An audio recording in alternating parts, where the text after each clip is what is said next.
Hello there, my name is Nelson Marande and welcome to today's video. I hope that you are doing well as much as I am. So today I am doing something different, and actually it stems from yesterday's photo shoot. I did have a photo shoot yesterday, and the purpose of that photo shoot was to kind of give an idea of how we come up with the photos that we post on our Facebook page, our Instagram, and our website as well. So this is just to show you how we get to achieve the results that we do. So if you're an amateur photographer and you would like to know more about lighting and studio setup, this video is for you. And if you want somewhere that you can at least get that creative look, this is where you want to be. So I did have a model yesterday, and Eric and I go way back to high school, and he's a very close friend of mine. I did invite him, and he actually allowed me to use this video and these photos that I'm going to show you later on in this video. So the reason why I invited him is because his fashion sense is way over the top, and he's just cooperative in every way. So he came with some inspiration, Burna Boy's photo shoot, and it was actually a very good challenge, as you can see in the video. We actually did have a setup of 3 lights, 2 lighting setup, and 1 light setup as well. So for 3 light, it's called 3-point lighting, 2-point lighting. And we also have a 1 light setup, which is just here. I still didn't set down. It's just here because I'm at the studio. So the reason for this is to just give you an idea of how we do it, and also to show you that we can actually come up with an idea together with you, even as the client, as we continue to grow and go along with the photo shoot as well. The reason that I'm actually talking more about lighting is because this is something that I am passionate about, and I like to achieve the kind of light that is dramatic. I don't know if you understand, but something that the light is not just all over your face or everywhere all around. I like to capture the shadows, and they have the key light in the eyes as well. So actually for the first pose, he wanted to try with glasses on, but I really did not want to start with the glasses. But the key thing here, if you're a photographer and someone is wearing glasses or stunners, the good thing to do is, especially when you're at the studio or indoor space and you have your light, when you have your light, you have to raise it up a little bit so that the light does not reflect on the glasses. So that is a very easy way to avoid so much editing in post. I actually love to get the right setting so that in post, when I'm editing the photos or videos, I do not have so much work to do. I like to do so much work in the field so that as I get to my desk, I do less work. So we started without glasses. So we shot on a blue background, so that we can have that dark background, and to make it more dramatic so that the subject pops more than the background. So that's what I wanted. And actually we wanted to shoot 14 poses, actually more than 14, but we were not able to, for some reasons that I'm going to state later on in the video. But I really liked the way he was cooperating, and he was also assisting me with some tips. He's also a photographer, videographer, so he's good at what he does, and he has passion for this as well. So it's something that I really admire about him.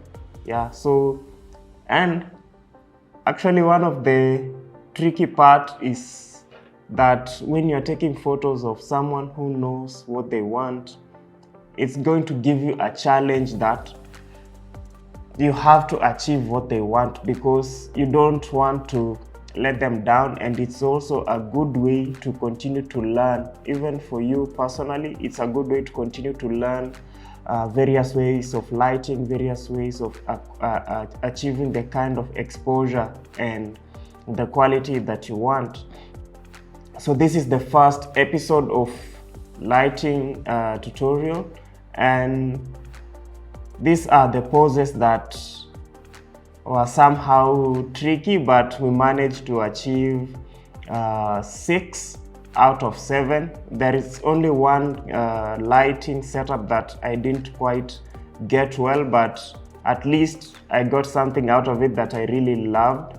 Yeah, so as you can see, the studio was kind of lit because I had to shoot while I had my lights on, because I wanted the video to be seen very well. But in normal circumstances, I do not leave my light on when I'm shooting my models or my subjects. I actually love to shoot in a dark room rather. I love to shoot in a dark room so that I have full control of the light that I'm using, because the only lighting that will be in there is the ones coming from the strobe light. And yeah, that is what I love to do. I know many would say it's actually better to use lights while the bulbs, the electricity is still on, but I prefer shooting in a dark room because I have the lights, yeah, and the modeling lamp is always on,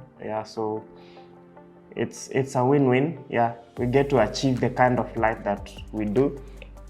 Yeah, so I really loved how this first pose came out, and I enjoyed shooting with Eric, yeah, because he was cooperative and he knew what he wanted for this video.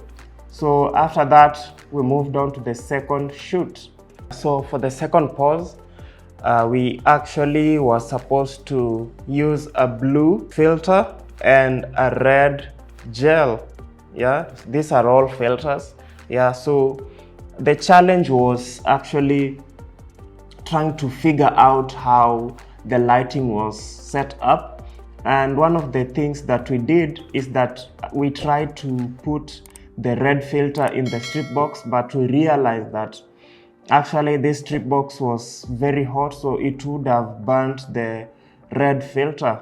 So we actually had to remove it and improvise and use the other strobe with the modifier, and that's what we did. And also we put the blue filter on the flash, flash, and we used it as the second light and connected it to the trigger, to my trigger. And we also incorporated the strip box as well and put it in front of Eric, not kind of in front, but a bit on the side, yeah, so that the lighting would be more on one of his side, yeah, to make it more dramatic and to make him pop. Yeah, so that's how we used the lighting setup as we tried to improvise, and we actually did get the results, the exact results that we wanted for that pose, and he was very happy about it. We tried like 3 times, and the 4th time we did actually get it. So I'm so excited. I was so excited about it because it was a good challenge. It's something that I do not get to do every day. So as long as I was getting what I wanted and he was getting what he wanted, that is growth, and that is what I love to see in not just my life but in other people as well, because they are also learning. Especially for him, he is also a photographer, so yeah, we were both learning. So to the third shoot, we actually used the same lighting that we used on the second one. Yeah, so we did not have to change anything, and that was kind of easy because the only thing that we actually altered was the pose, and it actually came out well, and I liked the way the photo came out. So that was good. It was easy, and we actually achieved the look that he wanted. Yeah, I can actually hear some Subaru boys there with their exhaust. Yeah. So the fourth pose, we actually had to use a 3-point lighting setup. Yeah, so we incorporated the strip box and light on the C-stand as well as the main light in order to also achieve the key light aspect of it.